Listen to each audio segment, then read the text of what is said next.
လေးပေါ်မင်းတွေ့ထူတော့ပို့တော့ကြောင်းတစ်ခုလုံးတောင်သိစေမမှုပါနော်အေးရတဲ့ပါတိုင်းကအကျဉ်းတဲ့ချင်လေးကြီးပြန်တော့အပြင်းလေးဖြောင်းမဲ့အချစ်ရဲ့အဆိုတော့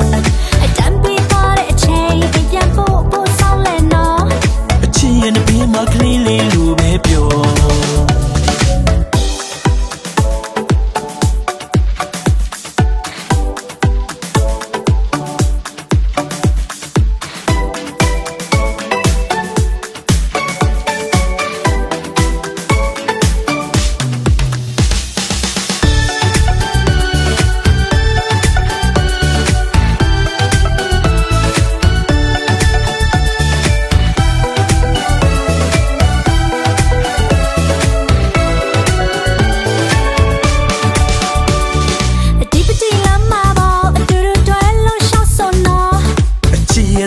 အမြဲတမ်းကိုရန်တော့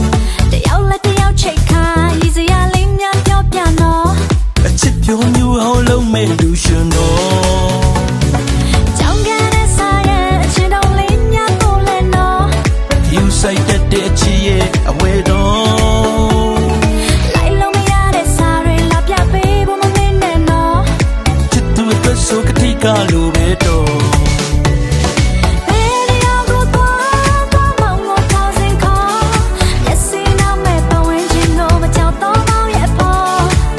စားပါလေချစ်ကလေးပေါ်